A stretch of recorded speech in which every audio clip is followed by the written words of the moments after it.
దేశ ఆర్థిక రాజధాని ముంబైని భారీ వర్షాలు ముంచెత్తాయి. దీంతో రానున్న మరికొద్ది గంటల పాటు భారీ వర్షాలు కురుస్తాయని ఐఎండీ పేర్కొంది. ఈ క్రమంలో ముంబైతో పాటు థానే, పాల్ఘర్, రాయ్గఢ్ జిల్లాలకు ఎమర్జెన్సీ రెడ్ అలర్ట్ జారీ చేసింది. రానున్న 4-5 రోజుల్లో కొంకణ్ తీరం, గోవా, సౌత్ గుజరాత్ ప్రాంతాల్లో అత్యంత భారీ వర్షాలు కురుస్తాయంటుంది. మరోవైపు ముంబైలో గడిచిన 24 గంటల్లో కురిసిన 20 సెంటీమీటర్ల వర్షం కురిసింది. దీంతో నగరం నీట మునిగింది. నగరానికి ఆనుకొని ఉన్న అరేబియా సముద్రం ముంబైలోకి వచ్చిందా అనే రీతిలో పలు ప్రాంతాలు జలమయమయ్యాయి. నిన్న ఒక్కరోజే కొన్ని గంటల్లో 20 సెంటీమీటర్ల వర్షం కురిసి అక్కడి ప్రజలను భయపెట్టింది. తెల్లవారుజామున మొదలైన వాన రాత్రి పొద్దుపోయేంత వరకు కురుస్తూనే ఉంది. భారీ వర్షానికి Andheri, king circle, Gandhi market వంటి కీలక ప్రాంతాలతో పాటు దాదర్ రైల్వే స్టేషన్ ట్రాకులు సైతం జలమయం కావడంతో రైళ్లు రాకపోకలకు అంతరాయం ఏర్పడింది. సబర్బన్ రైళ్లు ఆలస్యంగా నడుస్తున్నాయి.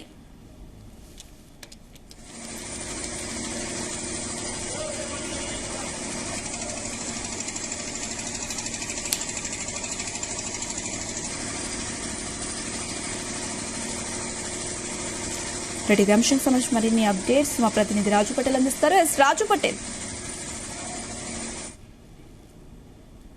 వరదలో మునిగిపోయింది. ముంబై నగరం పక్కన ఉన్నటువంటి అరేబియా మహాసముద్రము, ముంబై రెండు కలిసిపోయినట్టుగా ప్రస్తుత పరిస్థితి అక్కడ కనిపిస్తుంది. ఎందుకంటే ముంబై కంప్లీట్ గా కూడా వరదలలో మునిగిపోయిందని చెప్పవచ్చు. ముంబైలో ఎక్కడ చూసినా సరే ముంబై మహానగరంతో పాటు చుట్టుపక్కల చాలా ప్రాంతాలు కూడా కంప్లీట్ గా ఇటీవల కురుస్తున్నటువంటి భారీ వర్షాలకు కంప్లీట్ గా కూడా మునిగిపోయాయని చెప్పవచ్చు. దేశ ఆర్థిక రాజధాని ముంబైనైతే కంప్లీట్ గా కూడా భారీ వర్షాలు ముంచెత్తాయి. గడిచిన 24 గంటల్లో ఏకంగా 20 సెంటీమీటర్ల వర్షం కురిసింది. దీంతో నగరం కంప్లీట్ గా కూడా నీటిమయం అయిపోయింది. ముంబై మహానగరానికి ఆనుకొని ఉన్నటువంటి అరేబియా సముద్రం ముంబైలోకి వచ్చిందా అనే రీతిలో అక్కడి ఉన్నటువంటి ప్రాంతాలు కంప్లీట్ గా కూడా నీటిలో మునిగిపోయాయి. సో దీంతో అటు అరేబియా మహాసముద్రము తీర ప్రాంతము, ఇటు ముంబై ఏది కనిపించకుండా రెండు కంప్లీట్ గా కూడా కలిసిపోయినటువంటి సిచ్యువేషన్ అక్కడ కనిపిస్తుంది. నిన్న కొన్ని గంటల్లోనే ఏకభీటిగా 20 సెంటీమీటర్ల వర్షం అక్కడ కురిసింది. అంటే తక్కువ సమయంలో ఎక్కువ సెంటీమీటర్ల వర్షం కురడం వల్ల ఒకేసారి వరద ప్రవాహం తీవ్రంగా అక్కడ ఎక్కువైంది. సో క్యాజువల్ అయితే కొద్దిగా వర్షం పడుతుండడం వల్ల వచ్చిన వరద కూడా పారుతూ పోతూ ఉంటుంది. కానీ అలా కాకుండా తక్కువ సమయంలోనే ఎక్కువ సెంటీమీటర్ల వర్షం నిన్న కురడం వల్ల కూడా ఒకేసారి వరద ప్రభావం ముంబై మహానగరంలో ఎక్కువైంది. దీంతో ప్రజలు తీవ్రమైనటువంటి భయభ్రాంతులకు గురయ్యారు. అప్పటి వరకు మామూలుగా ఉన్నటువంటి సిచ్యువేషన్ ఒకేసారి సాధారణంగా ఖాళీగా కనిపిస్తున్నటువంటి రోడ్లన్నీ కూడా ఒకేసారి హాలీవుడ్ సినిమాలో చూపించినట్టుగా వరద ప్రళయం వస్తే ఎలా మహానగరం కంప్లీట్ గా మునిగిపోయి రోడ్లకి నీళ్ళు వచ్చి ఆ బిల్డింగ్ లోకి లోతట్టు ప్రాంతాలకు నీళ్లు ఎలా వేస్తాయో అట్లా అకస్మాత్తుగా ఎక్కువ వర్షం పడడం వల్ల ముంబై మహానగరంలో నీళ్లు వచ్చింది. చాలా లోతట్టు ప్రాంతంలో ఉన్నటువంటి ఇండ్లు, వాడలన్నీ కూడా ముంబైలో కంప్లీట్ గా కూడా జలమయం అయిపోయాయి. భారీ వర్షానికి Andheri, Kings circle, Gandhi market వంటి కీలక ప్రాంతాలతో పాటు దాదర్ రైల్వే స్టేషన్ ట్రాకులు సైతం జలమయం కావడంతో రైల్లో రాకపోకలు కూడా అంతరాయం ఏర్పడింది. దాదర్ రైల్వే స్టేషన్ వద్ద ఉన్నటువంటి రైల్వే ట్రాక్ ఏదైతే ఉంటుందో ఆ రైల్వే ట్రాక్ పైన కంప్లీట్ గా కూడా నీళ్లు వచ్చి అసలు అక్కడ రైల్వే ట్రాక్ ఉందా డౌట్ వచ్చే విధంగా కంప్లీట్ గా కూడా అటు ఇటు వరదం నీరు వచ్చి చేరడంతో రైళ్ల రాకపోకలు పూర్తిగా నిలిచిపోయాయి. దాంతో పాటు సబర్బన్ రైళ్లు కూడా కొన్ని ఆలస్యంగా నడుస్తున్నాయి. సో రాబోయే మరికొద్ది గంటల పాటు కూడా భారీ వర్షాలు కురుస్తాయని కూడా ముంబైలో హైదరాబాద్ వాతావరణ కేంద్రం తెలిపింది. ఈ పరిస్థితులలో ముంబైతో పాటు థానే, పాల్ఘర్, రాయ్గఢ్ జిల్లాలకు కూడా ఎక్కువగా ఎమర్జెన్సీని రెడ్ అలర్ట్ జారీ చేసింది.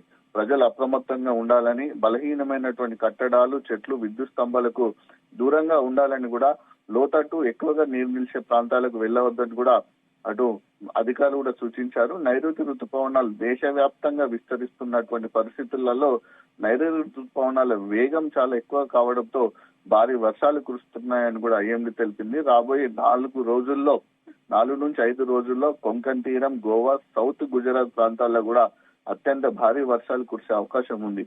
ఒడిశా సహా మధ్య భారతదేశంలో కూడా విస్తారంగా వర్షాలు కురుస్తాయని కూడా వాతావరణ శాఖ అయితే వెల్లడించింది. ఇక ముంబైలో పలు ప్రాంతాల్లో ఊహించని రీతిలో భారీ వర్షపాతం నమోదైంది.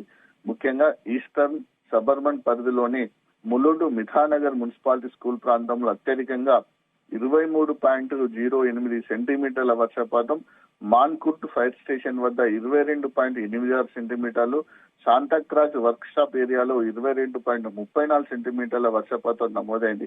అంటే 22, 23, 21, 20 సెంటీమీటర్లు అంటే ఇది అత్యంత భారీ వర్షము. గతంలో ఎన్నడూ లేని విధంగా ముంబైలో తక్కువ సమయంలోనే ఎక్కువ సెంటీమీటర్ల భారీ వర్షపాతం నమోదు కావడంతో రోడ్లపైకి కూడా భారీగా వరద నీరు వచ్చి చేరింది. దీంతో రోడ్లు కంప్లీట్ గా కూడా నదులను తలపిస్తున్నాయి. వాహనదారులకైతే ట్రాఫిక్ ఇబ్బందులు విపరీతంగా ఉన్నాయి. చాలా మంది ఎవరు బయటికి వెళ్ళలేక ఇళ్లలోనే ఉంటున్నారు. కొన్ని ప్రాంతాల్లో అయితే రోడ్డెక్కిన వాహనాలు అయితే కంప్లీట్ గా కూడా వరదలో నీటిలో మునిగిపోయాయి. మరికొన్ని ఆ వరదలో తేలిపోతున్నాయి. బైకులు, ఆటోలు, సైకిళ్లు, లైట్ వెయిట్ ఉన్నటువంటి చిన్న చిన్న కార్లు సైతం కూడా వరద నీటిలో కొట్టుకుపోతున్నాయి. దాంతో పాటు ముంబైలో భారీ వర్షాలు పడుతున్నటువంటి నేపథ్యంలో అటు విమాన సర్వీసులు కూడా కొన్నింటిని కూడా నిలిపేయడం జరిగింది. అటు రోడ్డు రవాణా వ్యవస్థ, రైలు రవాణా వ్యవస్థ, వాయు రవాణా వ్యవస్థ 3 రవాణా వ్యవస్థలు కూడా కంప్లీట్ గా కూడా నిలిచిపోయాయని చెప్పవచ్చు. ముంబైలో భారీ వర్షాలు విషాదాన్ని కూడా మిగులుస్తున్నాయి. ఎందుకంటే ముంబై మహానగర పాలక సంస్థ కూడా అధికారులు కూడా చాలా నిర్లక్ష్యాన్ని చూపుతున్నారని చెప్పవచ్చు. నిన్న కురిసినటువంటి భారీ వర్షం కారణంగా ఒక వ్యక్తి మ్యాన్ హోల్ లో పడి కొట్టుకుపోయాడు.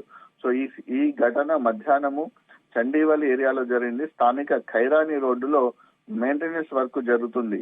సో ఈ మెయింటెనెన్స్ వర్క్ జరుగుతున్నటువంటి క్రమంలో అక్కడ ఉన్నటువంటి మ్యాన్ హోల్ ను సిబ్బంది తెరిచి ఉంటారు. ఈ క్రమంలో వరద వస్తున్నటువంటి క్రమంలో మ్యాన్ హోల్ తెరిచి ఉన్న విషయం తెలియక 60 ఏళ్ల వృద్ధుడు ఆ మ్యాన్ హోల్ లో పడిపోయాడు.